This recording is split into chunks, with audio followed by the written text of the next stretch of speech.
دنیا کے جو بڑے بڑے رئیس ہیں، انڈیا کے، دبئی کے، سب سے میرا سلام دعا کرکٹ کے زمانے میں، کوئی بھی پڑھا لکھا نہیں، اللہ ماشاءاللہ۔ دنیا تقدیری ہے، اس سے محنت کا کوئی تعلق نہیں ہے، کوئی تعلق نہیں میرے دوستو۔ تو اس دنیا کو ترجیح نہ دو۔ دنیا 60-70 سال ہے، آخرت ہمیشہ کی ہے۔ 60-70 سال کرائے کے مکان میں ہم سب کچھ لگا دیں، اور وہ دارالقرار، اللہ کہہ رہے ہیں وہ دارالقرار وہ ہے، قرار ٹھہرنے کی جگہ وہ ہے۔ یہ تو آج نکل جائیں، ہمارا جنید جمشید ہمارے ہاتھوں سے چلا گیا، پتہ بھی نہیں چلا، آدھے گھنٹے بعد پتہ چلا اس کا جہاز کریش کر گیا۔ میرے فون میں 100 آدمیوں کا نمبر میں نے ڈیلیٹ کیا ہے۔ میں ایک جگہ بیان کر رہا تھا، مجھے کیا پتا، یہاں 3 نوجوان بیٹھے تھے، میں یہاں گیا، وہ نوجوان وہاں گئے، وہ 3 نکلے، کسی گاڑی نے ان کو مارا، تینوں انتقال کر گئے۔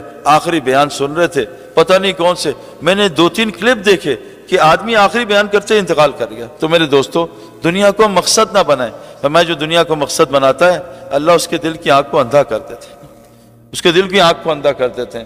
دنیا ایک ضرورت کی چیز ہے، جیسے صحابہ نے استعمال کی، چھوڑنی نہیں ہے، بلکہ حدیث میں آتا ہے مال مومن کے لیے نعمت ہے، نعمت ہے۔ اسی مال سے صحابہ جو ہے 10 مبشرہ بن گئے۔ تو اس کو ایسے استعمال کرنا ہے جیسے اللہ نے استعمال کرنے کا طریقہ بتایا۔ حضرت محمد صلی اللہ علیہ وسلم کی 23 سالہ زندگی میں آپ نے دنیا کے بارے میں سوچا نہیں ہے، جہاں آج ہمارے 24 گھنٹے لگ رہے ہیں، 24 گھنٹے لگ رہے ہیں۔ میرے دوستو، اللہ قدرت رکھتا ہے، 1 گھنٹے میں سال کی روزی پہنچا دے، 1 گھنٹے میں 1 مہینے کی روزی پہنچا دے۔ تو میرے دوستو، دین کو مقصد بنانا ہے۔ دنیا ایک ضرورت کی چیز ہے۔ آدمی گائے لینے جاتا ہے، بھینس کو دودھ کی وجہ سے، گوبر کی وجہ سے، گوبر تو پیکیج کے ساتھ آتا ہے، اصل تو مقصد گائے ہے۔ اگر ہم انشاءاللہ تعالیٰ دین کو ترجیح دیں گے، دنیا تو میرے دوستو اللہ فرما رہے ہیں میں تمہیں عزت والی رزق دوں گا، عزت والا رزق۔ تو ہمارا سب سے بڑا دشمن ہے، اچھا کہتے ہیں جس کے اندر دنیا غالب ہے یا آخرت غالب ہے، یہ لمبے نفل پڑھ کے چیک کرے، اللہ اکبر کرے، اب یہ دیکھے اس کی نماز میں دنیا غالب ہے یا آخرت غالب ہے۔ دنیا آئے گی، پوری طریقے سے آئے گی، یہ اس کو ہٹا کے آخرت کی محنت کرے، آخرت کی طرف جائے گا۔ حضور صلی اللہ علیہ وسلم فرمایا ایک زمانہ آئے گا میری امت پہ، اس پہ بھوکے ایسے ٹوٹیں گے، ایسے لوگ ایسے ٹوٹیں گے، بھوکے کھانے ٹوٹتے ہیں۔ اے اللہ کے رسول صلی اللہ علیہ وسلم، کیا مسلمانوں کی تعداد کم ہو جائے گی؟ تعداد بڑھ جائے گی، لیکن ان کو وہن کی بیماری لگ جائے گی۔ یا اللہ کے رسول، وہن کیا ہوتا ہے؟ کہ دنیا کی محبت اور موت کی کراہیت۔ تو میرے دوستو، اللہ نے ہمیں جینے کے لیے نہیں، مرنے کے لیے بھیجا ہے۔ اللہ تعالیٰ نے ہمیں مرنے کے لیے بھیجا ہے۔ اس کے لیے سب سے پہلی گزارش ہے، دیکھو سچ بتاؤ، برا نہ ماننا بھائی، برا نہ ماننا۔ آئی فون جب گرتا ہے نیا ہاتھ سے سڑک پہ، تو تکلیف زیادہ ہوتی ہے، نماز چھوڑنے کی ہوتی ہے؟ بتاؤ بھائی، آئی فون کی بھی ہونی چاہیے، کیا نماز کی بھی ہوتی ہے؟ میں جب گھر جاتا ہوں نا، بیوی پہچان جاتی ہے آج مجھے دنیا کا نقصان ہوا ہے، نہ آخرت کے نقصان کو بیوی بھی نہیں پہچانتی۔ صحابہ کا آخرت کا نقصان ہوتا تھا، میرے دوستو روتے تھے، ہے نا؟ فرمایا مومن کے لیے گناہ ایسے ہے جیسے اس کے اوپر پہاڑ گر گیا، اور منافق کے لیے گناہ ایسے ہے جیسے اس نے ناک پہ سے مکھی اٹھا دی۔ میرے دوستو، یہ دنیا تمام خطاؤں کی جڑ ہے، اس کو ترجیح دینا آخرت پہ۔ میرے دوستو، حضور صلی اللہ علیہ وسلم فرمایا دنیا تمام خطاؤں کی جڑ ہے۔ تو میرے دوستو، اس کی حقیقت پہچاننا، اس لیے میرے دوستو اس سے تھوڑا تھوڑا بچ کے چلنا۔ ضرورت کی دنیا ہے، ضرورت کا انشاءاللہ تعالیٰ کرو۔ اور یہ پکی بات ہے، یہ پکی بات ہے، جس کو جو جتنی دنیا زیادہ استعمال کرے گا، آخرت میں اس کا درجہ اتنا ہی کم ہو جائے گا۔ 5 اولو العزم نبی ہیں، 5، تمام 5 نبی دنیا کے یعنی ایسے حالات آئے، ان سے زیادہ فقیری والی زندگی کسی نے بھی نہیں گزاری ہے۔ نوح علیہ السلام، ابراہیم علیہ السلام، عیسیٰ علیہ السلام، موسیٰ علیہ السلام، اور سید الانبیاء حضرت محمد صلی اللہ علیہ وسلم، فقیر ترین زندگی۔ 6 دن گھر میں کھانے کو نہیں ہوتا تھا، 3 چاند چولہا نہیں جلتا تھا۔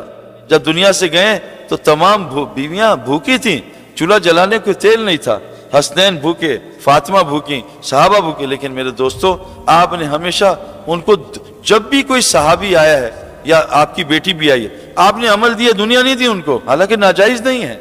کتنا مشہور واقعہ ہے، حضرت فاطمہ رضی اللہ عنہا آئیں کہ آپ کے پاس ابا جان بکریاں مجھے دے دیں۔ اے فاطمہ، تجھے بکریاں دے دوں کہ اللہ سے 5 کلمات دلا دوں؟ اللہ کے رسول، میں تھک جاتی ہوں، آپ کے خادم ہے، خادم دے دیں۔ اے فاطمہ، خادم دے دوں تجھے تسبیح فاطمہ اللہ سے دلا دوں؟ علی رضی اللہ عنہ آئے کہ اللہ کے رسول، آپ کے پاس جانور آئے ہیں، اے علی جانور دے دوں تجھے 5 کلمات اللہ سے دے دوں؟ ایک ہے بھکاری، وہ جو تھا بھیک مانگنے والا، اس کو بازار کا راستہ دکھایا۔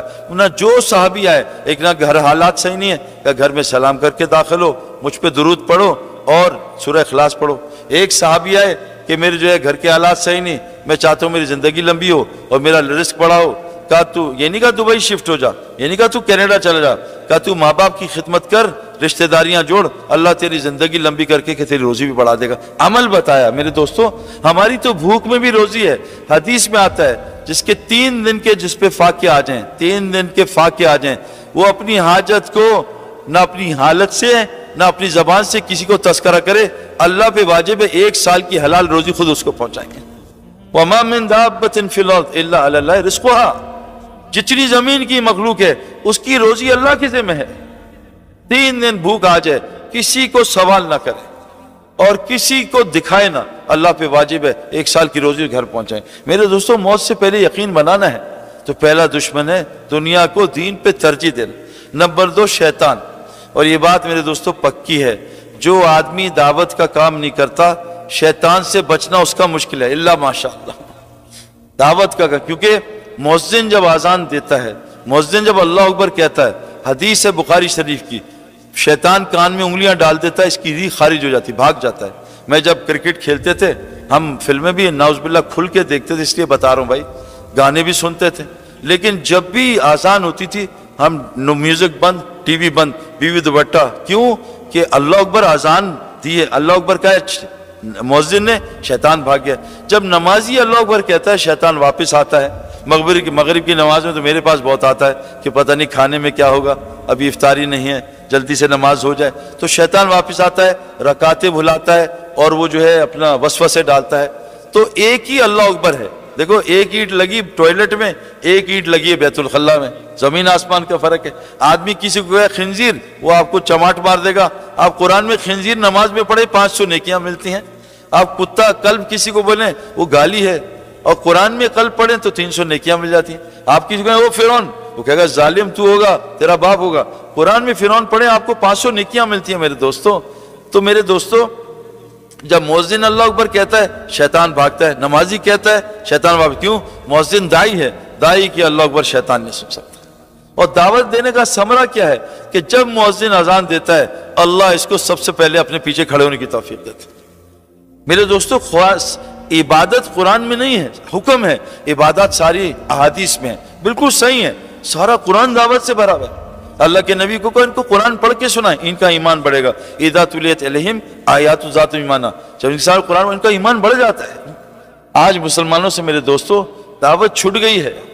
دیکھو برا نہ ماننا، میں نے 10 گھنٹے کرکٹ کھیلی ہے، کرکٹ سمجھنے کے لیے 10 گھنٹے۔ عبد الوہاب صاحب رحمۃ اللہ علیہ، اپنا مولوی ابراہیم صاحب، یہ مولانا احمد صاحب، میرے دوستوں میں نے مولوی جمیل کے ساتھ 40 دن لگائے، اللہ کی قسم۔ یہ وہ